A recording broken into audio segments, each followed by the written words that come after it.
We are going to learn a new lesson number 2.2, the worth of a fabric.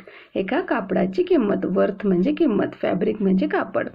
Thiruvalluvar was a great Tamil saint poet who lived more than 2000 years ago. सुमारे 2000 वर्षापूर्वी एक तमिळ संत कवी होऊन गेले तिरुवल्लुवर नावाचे. Thirukkural is the book of his teachings. Thiruvalluvar यांनी शिकवलेले जे शिकवण आहे ती तिरुकुरल या पुस्तकामध्ये लिहून ठेवलेली आहे. It is greatly loved and respected even today. ते पुस्तक आजही अतिशय आदराने वाचलं जातं. तिरुवल्लुवर वॉज अ टेक्स्टाईल विवर. तिरुवल्लुवर हे काय होते? कापडाचे विणकाम करणारे होते. He wove beautiful fabrics and sarees and sold them in the market. ते काय करायचे? खूप सुंदर सुंदर साडी कपडे विणायचे आणि ते विणलेले जे साडी कपडे आहेत ते काय करायचे? मार्केटमध्ये विकायचे. People said that he never got angry. लोक सांगतात की त्यांना कधीही रागवायचे नाहीत ते. Never used bad words. कधीही वाईट शब्द बोलायचे नाहीत. Never shouted at anyone. कोणावरही ओरडायचे नाहीत. In the same town there lived a rich young man. आणि तेथेच त्याच गावामध्ये एक खूप श्रीमंत तरुण मुलगा राहत होता. He wasted most of his time roaming around with his friend. तो त्याचा जास्त तर वेळ हा मित्रांसोबत नुसता भटकण्यात फिरण्यातच घालवत असे. They often made fun of other people. आणि दुसऱ्या लोकांची मज्जा चेष्टा करत असत. I don't believe what people say about this Valluvar said the young man one day. तो तरुण मुलगा एक दिवशी म्हटला, मला विश्वासच बसत नाही लोक जे वल्लुवर बद्दल सांगतात ते. I am sure I can make him angry. मला खात्री आहे की मी त्यांना माझ्यावर रागवण्यासाठी भाग पाडू शकतो. Come on let's have some fun today. चला आपण त्याची मज्जा घेऊया. So the arrogant young man approach Thiruvalluvar in the market and picked up a beautiful piece of fabric. मग तो तरुण मुलगा जो होता तो तिरुवल्लुवर यांच्याकडे आला आणि त्यांच्या दुकानातला एक कापडाचा तुकडा घेतला. How much does this wool fabric cost he asked. त्याने विचारलं, या कापडाची किंमत किती आहे? 8 coins. The saint named the price. 8 coin त्यांनी प्राइस सांगितली. The young man unfolded the fabric and tore it into two. त्या तरुण मुलाने काय केलं? ते फॅब्रिक जे आहे ते कापलं, त्याचे 2 तुकडे केले आणि विचारलं, what's the price of this piece now. आता ह्या कापडाची काय किंमत झाली? 4 coins. The saint answered politely. आता ते कापड त्याने निम्मे कापले होते म्हणून संत जे होते तिरुवल्लुवर ते म्हटले त्याची आता किंमत 4 coins झाली आणि खूप नम्रपणे त्यांनी सांगितलं. The youth was taken aback. त्याला खूप आश्चर्य वाटलं. Why doesn't the man get angry. तो म्हणला, हा माणूस रागवत का नाहीये? He thought. त्याने असा विचार केला. He then tore the half pieces into half again. त्याने परत ते अर्धा पीस होता त्याला परत अजून अर्धा कट केला, अर्धा कापला. And now. आणि परत विचारले. 2 coins was the answer. Thiruvalluvar म्हणले, आता त्याची किंमत 2 coin झाली. Now it was the young man who became impatient and agitated. आता तो तरुण माणूस होता तो खूप इम्पेशंट म्हणजे अधीर झाला आणि उत्साही झाला खूपच. He tore the pieces into half again and again saying and now what's the price now. त्याने ते अर्धा पीस परत अर्धा कापला, परत अर्धा कापला, असं खूप वेळ केला आणि विचारलं, आता काय ह्याची किंमत आहे? Thiruvalluvar calmly went on reducing the price to half every time.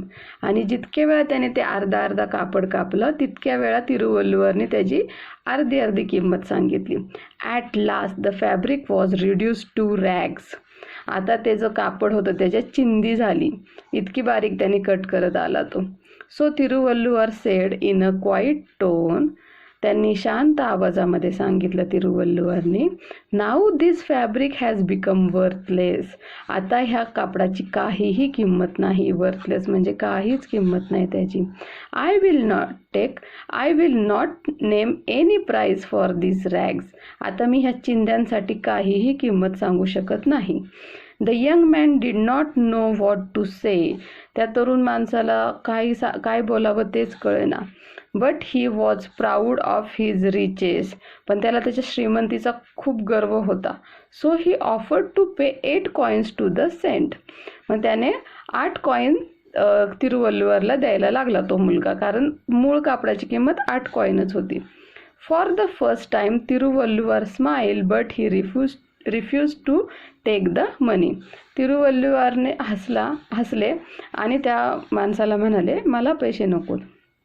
Young man, now this fabric is of no use. आणि काय म्हणले त्याला, हे तरुणा, आता ह्या कापडाची काहीच किंमत हे कापड काहीच वापरण्यासारखं राहिलं नाही. It has become worthless. त्याची काहीच किंमत नाही आहे. Why? Because no one will be able to wear it now. आणि का त्याची किंमत नाही आहे? कारण आता कोणते कापड त्या कापडापासून काही शिवू शकत नाही आणि आपल्या अंगावर घालू शकत नाही. Do you know the fabric was not made in a day. तुला माहीत आहे का, हे कापड काय एका दिवसात तयार झालं नाही आहे. Many people have toiled to make it. खूप साऱ्या लोकांनी खूप कष्ट घेतलेत ते बनवण्यासाठी. The farmer who grew cotton in his field work hard for months through sun and rain. ज्या शेतकऱ्याने हे आपल्या शेतामध्ये उगवला कॉटन कापूस, त्या शेतकऱ्याने उन्हात पावसात किती कष्ट घेतलेत. He picked cotton from each ball and gave it for spinning. त्याने त्या प्रत्येक रोपापासून कॉटन बॉल वेगळा केला आणि तो विणकाम करण्यासाठी दिला. Then someone else carded the cotton and spun it into long uniform threads. आणि मग कुणीतरी त्याचं मोठ्या दोरांमध्ये रूपांतर केलं. The threads were dyed carefully so that they took on these lovely colours. मग ते जे दोरे होते त्यांना नीट डाय केलं गेलं. डाय म्हणजे रंग दिला गेला की त्याच्यामधून असे छान छान कलरचे धागे तयार झाले. My wife and I wove the threads together putting in beautiful design. माझी पत्नी आणि मी, आम्ही दोघांनी हे छान विणून त्याचं खूप छान डिझाईन तयार केलं होतं, छान नक्षी तयार केली होती. We thought some day someone will like this fabric, will be happy to wear it. आम्हाला असं वाटत होतं की एके दिवशी कोणाला तरी ते कापड आवडेल आणि त्यांना ते घालायला आवडेल. Then all our work would have been rewarded. आणि मग आम्ही केलेल्या कामाचं आम्हाला काहीतरी बक्षीस भेटेल, आम्ही केलेल्या कष्टाचं काहीतरी सार्थक होईल. When you destroy the fabric you destroy all the love and labour that went into its making. जेव्हा तू हे कापड खराब केलं तेव्हा तू त्याच्या मागचं जे कष्ट आहे, ते किती प्रेमाने बनवलं आहे, ते सगळं डिस्ट्रॉय केलं. Money can not bring it back. आता तू जे हे 8 coins देतोय त्यांनी त्याच्या मागं घेतलेले कष्ट, प्रेम ते परत मिळणार आहे का? नाही. The softly spoken words touch the young man's heart. हे इतके मृदू भाषेत तिरुवल्लुवरने त्याला सांगितलं की त्याच्यामुळं ते शब्द त्या माणसाच्या हृदयाला लागले. Now he was really ashamed of himself. आता त्या माणसाला त्याच्या स्वतःचीच लाज वाटू लागली. अँड डू यू नो, आणि तुला माहीत आहे का, तिरुवल्लुवर वेंट ऑन टू से. तिरुवल्लुवर सांगू लागले, आय कॅन वीव अनादर फॅब्रिक लाईक दिस. मी ह्याच्यासारखंच अजून एक कापड बनवू शकतो. But our life is also like this fabric. पण आपलं आयुष्यसुद्धा ह्या कापडासारखंच आहे. If you tear it apart with hasty thoughtless actions it will be destroyed. जर तू अशा काही सुद्धा अधीर गोष्टी किंवा ज्याला काही अर्थ नाहीये अशा गोष्टी जर तू करत राहिला तुझ्या आयुष्यामध्ये, तर तुझं आयुष्य एक दिवस संपून जाईल, एक दिवस नष्ट होईल, वाया जाईल. And you will not get it back again. आणि तुला ते परत मिळणार नाही. हे जे गेलेले दिवस आहेत, हे जे इतके दिवस तू नुसता मौज मजा करतोय, मित्रांसोबत फिरतोय, हे दिवस परत येणार नाही आहेत. Thiruvalluvar's words open the young man's eyes. तिरुवल्लुवरच्या शब्दांनी त्या माणसाचे डोळे उघडले, म्हणजे त्याला समजलं की तो कुठे चुकत होता. There and then he decided to give up his idleness and bad habits. आणि मग त्याने ठरवलं आपली आपलं इडलनेस म्हणजे जो आळशीपणा आहे आणि ज्या चुकीच्या सवयी आहेत त्या सगळ्या सोडून द्यायच्या. थँक्यू.